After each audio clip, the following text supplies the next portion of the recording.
Assalamualaikum warahmatullahi wabarakatuh. Alhamdulillah nahmaduhu wa nasta'inuhu wa nastaghfiruh wa na'udzu billahi min shururi anfusina wa min sayyiati a'malina. Man yahdihillahu fala mudilla lahu wa man yudlil fala hadiya lahu. أشهد أن لا إله إلا الله وحده لا شريك له وأشهد أن محمدا عبده ورسوله أما بعد. Hadis yang terakhir dalam babul iqtisadi fi ta'ah an Ibn Abbas radhiyallahu anhuma qala بينما النبي صلى الله عليه وسلم يخطب إذا هو برجل قائم فسأل عنه فقالوا أبو إسرائيل نذر أن يقوم في الشمس ولا يقعد ولا يستظل ولا يتكلم ويصوم فقال النبي صلى الله عليه وسلم مروه فليتكلم وليستظل وليقعد وليتم صومه رواه al-Bukhari. Daripada Ibnu Abbas radhiyallahu an. Ibnu Abbas ialah Abdullah bin Abbas, Ibnu Abbas. Dan kita ada di dalam sahabat ni beberapa abadillah, beberapa orang Abdullah yang merupakan ahli di dalam ahli ilmuwan di dalam sejarah Islam. Kita ada Ibnu Abbas, iaitu Abdullah ibn Abbas radhiyallahu anhuma, Allah redha dia dan Allah redha juga bapaknya Al-Abbas, sepupu baginda Nabi sallallahu alaihi wasallam. Ibnu Abbas,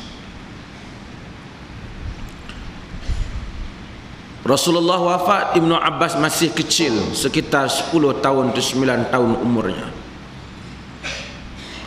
Dia didoakan oleh Nabi sallallahu alaihi wasallam dengan ilmu, dengan doa yang terkenal, Allahumma 'allimhul kitab, ya Allah alimkanlah dia kitab.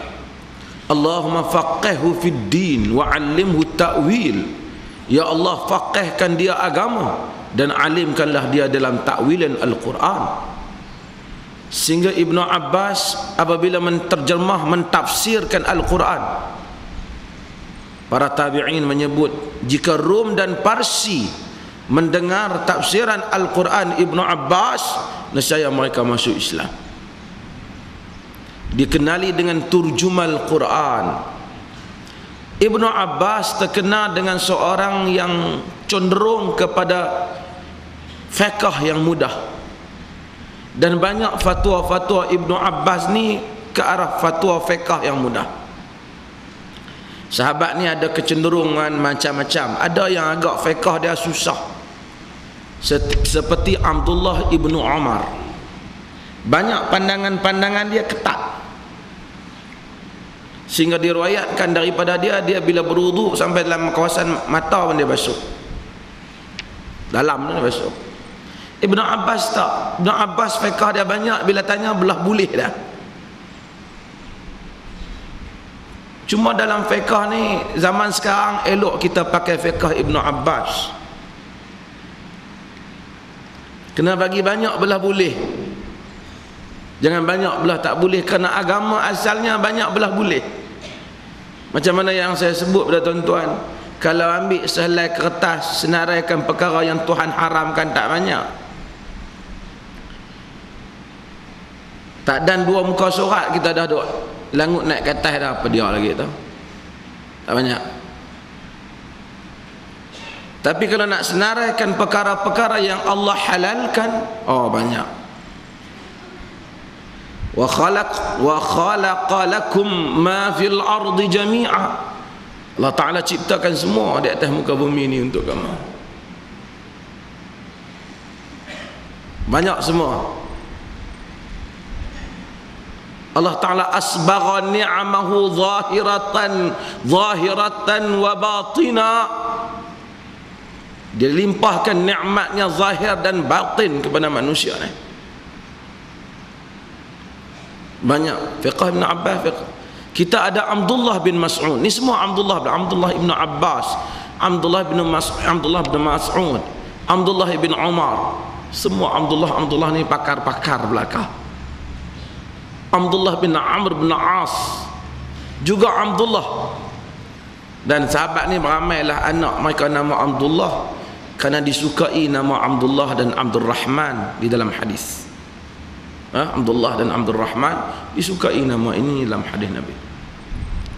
Ibn Abbas terkenal dengan terjemahan, dengan tafsiran Al-Quran. Saya bila sebut tentang tafsiran Al-Quran ni, saya suka merujuk apa yang disebut oleh Muhammad Qutub. Syed Qutub disebut. Kata Syed Qutub, Muhammad Qutub adik dia. Dia kata ketika aku kecil, aku di dalam buaian, ibuku memperdengarkan kepadaku Al-Quran. Bila aku besar, aku mula membesar sikit, dah nak boleh berjalan, nak merangkak, aku dengar ayahku membaca Al-Quran. Al-Quran sangat indah. Bila dah aku mula dah kanak-kanak, aku mendengar Al-Quran daripada dibaca di radio, orang baca. Aku terbayang Al-Quran yang sangat indah, ayat-ayatnya yang indah, perumpamaannya yang indah. Apabila aku masuk ke sekolah, guru sekolahku membaca Quran, dia tafsirkan Quran, maka Quran yang indah itu pun hilang. Pasal apa? Dia bila dia tafsir, dia merapu lebih. Benda hak tak ada buat masuk dalam tafsir. Inilah tafsir yang berlaku dalam kebanyakan di kalangan kita. Masuknya unsur-unsur Israiliyat, unsur-unsur pemikiran Yahudi dalam tafsir, sehingga ayat itu ditafsir, ayat Allah yang indah ditafsirkan menjadi pelik-pelik. Bahtera Nabi Nuh ditafsirkan panjangnya 300 hasta, begitu begini. Tungkat Nabi Musa ditafsirkan kononnya daripada syurga. Apa yang Al-Quran tak pernah ceritakan ditokok tambah, yang tak ada kepentingan pun. Saya selalu buat contoh tentang tungkat Nabi Musa ni. Kenapa? Ada kecenderungan setengah orang dia nak tahu daripada mana tungkat Nabi Musa, sehingga dia boleh belah laut terbelah. Hang nak tanya buat apa? Kalau dia lidi pun dengan kehendak Allah Azza wa Jal terbelah laut, bukan kerana tungkat, kerana itu